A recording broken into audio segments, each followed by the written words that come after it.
Et bonsoir à toutes et à tous les amis, bonsoir, j'espère que vous allez bien. Aujourd'hui on se retrouve pour un tout nouvel épisode du podcast, le débat reste ouvert. Aujourd'hui le sujet, quelque chose de très simple et d'à la fois, terrifiant, à la fois donc très simple mais à la fois, comment dire, très, on est vraiment dans l'incertitude, hein, il faut le dire. Attentat, que nous réserve l'avenir? Voilà comment j'ai nommé cet épisode. On a subi le 15 octobre dernier sur le sol français un nouvel attentat islamiste. Quelques jours plus tard d'ailleurs, c'est un nouvel attentat à l'échelle européenne en Belgique qui a été commis. Pareil, attentat islamiste. Il y a deux choses particulières dans ces deux événements. La première chose, c'est que l'attentat d'Arras a déjà eu lieu il y a 3 ans. Et la seconde chose, c'est que le Hamas a appelé les musulmans du monde entier à un soulèvement violent contre les ennemis de la Palestine. La question qu'on va se poser aujourd'hui, elle est relativement claire et relativement simple. Que nous réserve l'avenir? À quoi s'attendre pour le futur de la France et de l'Europe sur le plan sécuritaire et plus particulièrement sur le plan des attentats? Bienvenue dans le débat reste ouvert, les amis. Je vous rappelle le concept du podcast. On prend un sujet de société, on le traite, on l'analyse et on se pose des questions, on y réfléchit ensemble à froid, quelques jours, quelques semaines après le tumulte médiatique qui a concerné ce même sujet. Et puis, on débat dans les commentaires ensemble, entre nous, du sujet, et j'essaye comme ça de faire une petite analyse personnelle du sujet en essayant de compiler un peu toutes les informations. Donc n'hésitez pas à donner votre avis, votre opinion dans les commentaires de la vidéo, de mettre un petit pouce en l'air pour le référencement du podcast, c'est toujours super. C'est vraiment un grand merci si vous le faites. Et si vous vous abonnez en plus à la chaîne, que vous voulez suivre ce podcast ou les autres contenus que je réalise, vraiment, encore une fois, c'est le top que vous pouvez faire. Le débat reste ouvert. N'hésitez pas à donner votre avis, votre opinion dans les commentaires sur ce sujet des attentats. Alors, il y a quelque chose qui m'a choqué et on va revenir un peu 3 ans en arrière. Samuel Paty, professeur d'histoire géo, a été assassiné, décapité au cri d'Allah Akbar sur la base d'une rumeur selon laquelle le professeur aurait eu un comportement blasphématoire devant des élèves musulmans dans sa classe lors d'un cours. Alors à cette époque-là, la France avait déjà connu des attentats terroristes islamistes relativement traumatisants, mais cette fois-ci, je dois le dire, c'était un professeur qui était attaqué pour ce qu'il est, c'est-à-dire un garant de la République auprès des futures générations, auprès de l'avenir de la nation. Et ça, ça a créé un choc particulier, je crois, dans la population. Et la plupart des commentateurs de la vie publique et politique, ainsi que la plupart des hommes et femmes politiques, avaient, d'une seule voix, estimé la même chose, que la mort d'un professeur, la mort de Samuel Paty, était un moment de bascule, et que cet attentat-là était si particulier que la France allait entamer une refonte profonde des institutions et de la législation pour que plus jamais cela ne se reproduise. Donc, lorsque 3 ans plus tard, Dominique Bernard, professeur de français, meurt assassiné devant son établissement, il y a seulement 2 réactions possibles. Soit 3 ans, ça n'est pas suffisant pour mettre en marche toute la force de la structure étatique afin d'empêcher que les Français soient attaqués sur leur propre sol. À ce moment-là, nous avons un problème profond dans le fonctionnement général de notre nation. Soit l'État n'a pas pris les mesures nécessaires afin que les Français ne soient plus attaqués sur leur propre sol, et à ce moment-là, nous avons un sérieux problème de volonté politique qui n'a pas comme premier objectif, je dirais, un certain bien commun. Je le rappelle peut-être, mais la sécurité des individus, c'est la première mission d'un État. Sans ça, l'État ne vaut plus rien. Il n'est pas légitime à exister. Il n'a pas de légitimité à exister. C'est justement pour sortir d'un contexte tribal dans lequel des individus ou bien des groupes d'individus ayant des intérêts divergents se fassent la guerre qu'on a décidé de mettre en place l'État pour réguler tout ça, pour réguler les pulsions individuelles, pour réguler les pulsions communautaires et pour fédérer dans un projet commun tout un tas d'individus. De plus, la République estime que tous les individus sont au même niveau, ont la même valeur. Et pour que cela soit possible, en fait, il est nécessaire de gommer la plupart des déterminants individuels qui pourraient former à terme des communautés que la République refuse. La France est fondamentalement anticommunautaire, donc nécessairement laïque au sens des Lumières. Elle se doit d'assurer coûte que coûte l'intégrité des individus, et cela de manière indifférenciée. Si la première condition n'est pas respectée, c'est-à-dire, si on laisse prospérer le communautarisme, c'est la République qui tombe, et si la seconde condition n'est pas respectée, c'est-à-dire d'assurer coûte que coûte l'intégrité des individus de manière indifférenciée, là c'est l'État lui-même qui s'effondre. Et je crois que chaque attentat sur le sol français, et plus largement évidemment sur le sol européen, forme une brèche à la fois dans la République et à la fois dans l'État français. Alors je ne sais pas ce que vous pensez de cette petite analyse, le débat reste ouvert. Est-ce que vous pensez, vous, que chaque attentat ouvre de plus en plus une brèche à ce que la République et l'État français s'effondrent? On vient de voir que la multiplicité des attentats porte un coup évident à la solidité de notre République comme de notre État. Et les déclarations de nos hommes et femmes politiques n'y feront rien.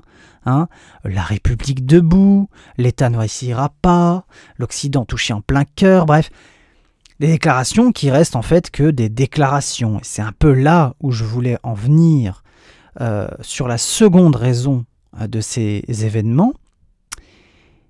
C'est de se poser la question, est-ce que la nation française a vraiment mis tout en œuvre pour éviter de laisser ses citoyens en danger? Autrement dit, est-ce que, au-delà du déclaratif, nous pouvons, nous, citoyens, attester d'un engagement total de la part de l'État pour agir contre ces événements qui se répètent? Bizarrement, je ne sais pas si vous l'avez remarqué, mais il s'agit d'un sujet sur lequel le gouvernement a quand même très vite communiqué peu après l'attentat d'Arras. Alors déjà, on pourrait se demander pourquoi cette fois-ci, Elisabeth Borne et les autres, et son gouvernement, et les élus de la majorité, ont donné des gages sur le sujet des actes qui ont été faits depuis la mort de Samuel Paty. Pourquoi est-ce qu'il fallait à tout prix marteler jusqu'au sein de l'Assemblée nationale que tout a été mis en place pour stopper 43 projets d'attentats?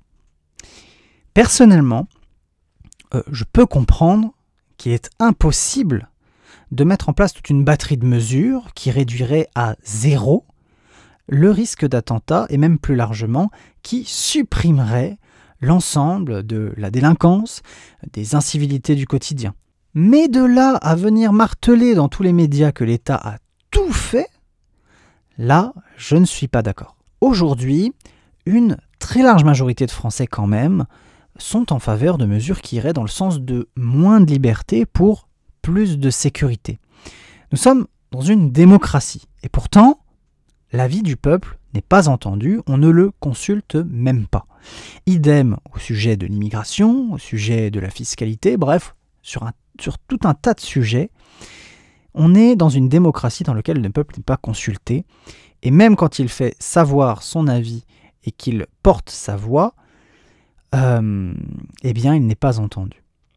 Je crois que le peuple n'est pas bête, qu'il sait analyser son quotidien et identifier les problèmes pour trouver des solutions à ces problèmes. Des mesures à mettre en place pour réduire encore drastiquement les risques de crime, les risques de délinquance ou bien les risques d'attentats. La majorité des Français est capable de vous les donner, ces mesures. Et spoiler alerte, l'État n'a jamais pris ces mesures. Donc, par exemple, allez, on va donner des exemples. Stopper l'immigration. La majorité des Français sont en faveur de cela. Mettre plus de moyens dans la police et dans la justice avec pour objectif de rétablir la peur de l'autorité. Pareil, la majorité des Français sont en faveur de cela. Mettre plus de moyens dans l'éducation nationale avec pour objectif de vraiment construire pas à pas des citoyens républicains. Et si tout ça échoue, ne pas hésiter à écarter les individus qui ne correspondraient pas au projet national républicain ou qui le mettent en danger. Ça, ce sont des mesures que la majorité des Français partagent, souhaiteraient voir mettre en place, et qui n'a jamais été mis en place par le gouvernement. Donc, est-ce que l'État a vraiment fait tout ce qu'il était en son pouvoir pour nous protéger? Le débat reste ouvert, encore une fois. N'hésitez pas à donner votre avis, votre opinion dans les commentaires sur ce sujet. Donc finalement, pour reprendre les deux causes structurelles que j'ai citées au début, je dirais que nous sommes confrontés aux deux causes. À la fois, notre République française semble vraiment se fissurer, et donc on constate au quotidien qu'elle ne fonctionne plus, enfin en tout cas qu'elle fonctionne mal et lentement, et à la fois, l'État n'a jamais pris les mesures nécessaires et de bon sens, je dirais, qu'il faudrait prendre pour endiguer ce phénomène de fanatisme religieux qui se propage, quoi qu'on en dise, dans toute l'Europe. Et c'est maintenant que l'on se pose la question de l'avenir. À quoi s'attendre avec ce constat que je viens de dresser, avec cette analyse? Eh bien, je pense déjà que nous sommes aujourd'hui tous résignés à voir, à subir et peut-être même à être touchés par de nouveaux attentats islamistes en France. Je crois que nous l'avons tous intégré. C'est certes effroyable, mais c'est la réalité. Nous sommes tous habitués à être frappés de la sorte de manière régulière. Donc déjà, je dirais qu'on s'attend à de nouveaux attentats.